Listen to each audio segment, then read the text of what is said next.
of us have a chronic disorder such as high blood pressure or autoimmune disease. Rates of anxiety, depression, PTSD, and addiction are skyrocketing. Why? The roots of these issues and more can often be traced to trauma, adverse childhood experiences, chronic stress, and ultimately, nervous system dysregulation. Meet your autonomic nervous system. Let's call it ANS. ANS takes care of a lot of your automatic functions, like your heartbeat, digestion, and body temperature. ANS also manages your survival and stress response, working to keep you alive when your life is in danger. ANS functions as our built-in detection system, constantly scanning our environment for cues of safety and cues of danger. As ANS scans the environment, it has three general responses or states. Safe. You feel calm, relaxed, and connected to those around you. Mobilized. When ANS detects danger, it sends a command and your heart rate and breathing increase, adrenaline and cortisol are released, and blood rushes to your muscles so you can handle the threat. This is our fight-flight response. Immobilized. When ANS detects that the danger is so great that you can't fight or run, it shuts you down. In this state, our heart rate, blood pressure, and body temperature decrease, and pain-numbing endorphins are released. ANS does all of this automatically without us thinking about it. ANS doesn't just use these states for survival, it uses them to navigate through the world each day. When ANS functions well, it moves fluidly from one state to another, 1 minute mobilized and ready for action, and the next resting and recovering. ANS will often blend states together. When we play, ANS combines the mobilized and safe states, and when we are intimate with loved ones, it combines immobilized and safe states. When ANS can stay flexible and fluid like this, it helps us manage and become resilient to stress and negative events. We're able to bounce back and move on. Unfortunately, when we experience trauma and chronic stress, it can keep ANS from functioning in a healthy, regulated, and resilient way, and can keep us stuck in states of survival. A friendly get-together can become frightening. A simple meeting at work can become threatening. For those with a history of trauma and chronic stress, the ANS detection system often becomes faulty, constantly signaling danger even when we are safe. It's like ANS is an alarm system, constantly signaling fire even when there's no smoke and no flames.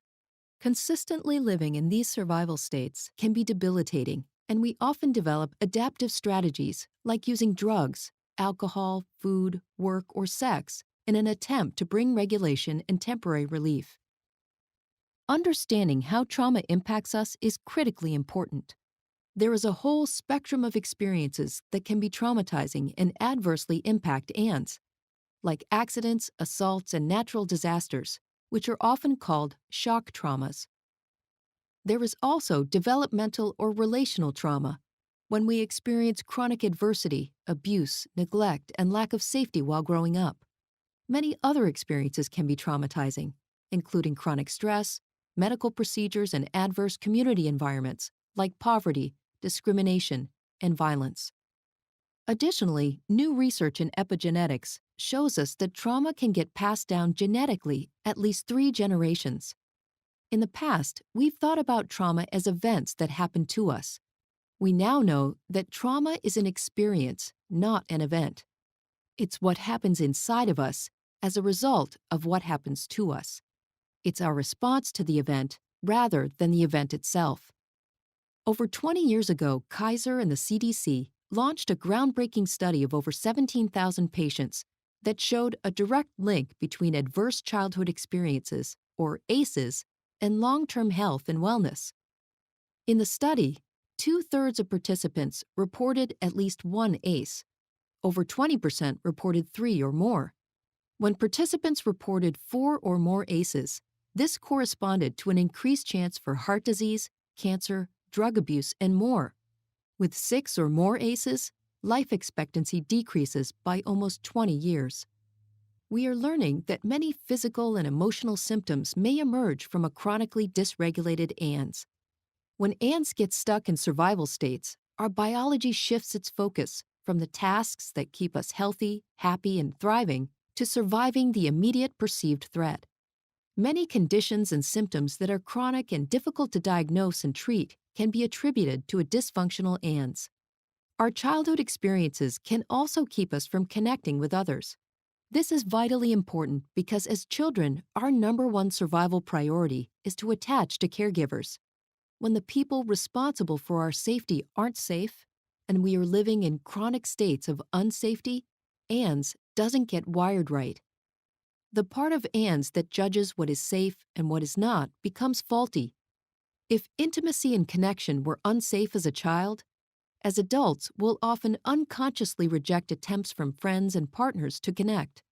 Even though intimacy and connection is what we want, ANS feels it's unsafe and won't allow it.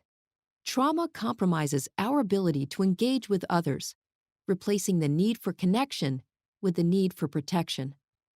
When there has been trauma, ANS can no longer differentiate between our unsafe past and our now safe present.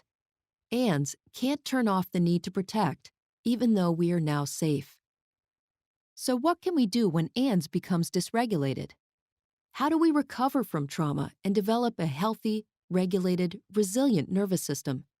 Fortunately, we can retrain ANS to feel safe again. This is best done with the help of others. Each one of us has an ANS, and our ANS is constantly communicating with and attuning to the states of others.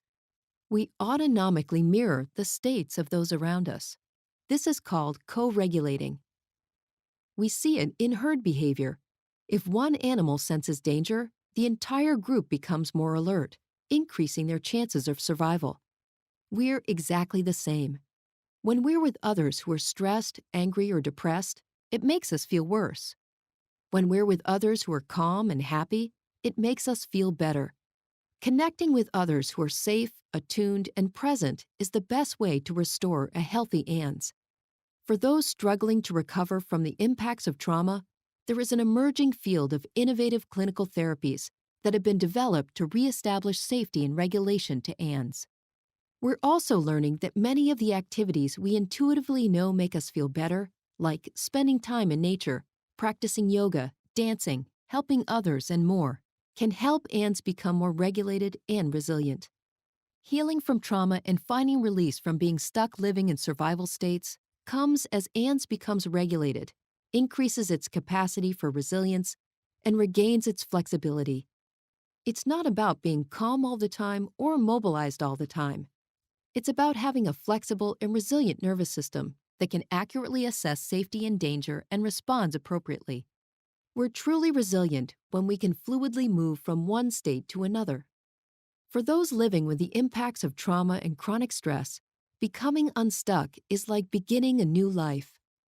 For the rest of us, understanding how our nervous system states guide our behavior can help us become happier, healthier, and more empathetic human beings. Collectively, we have an epidemic of social issues that are rooted in trauma. If we can do the work to heal past traumas and build healthy, regulated nervous systems as individuals, families, and communities, we can end the cycles that continue to reinforce our greatest challenges and create a safer, vibrant, and more connected world.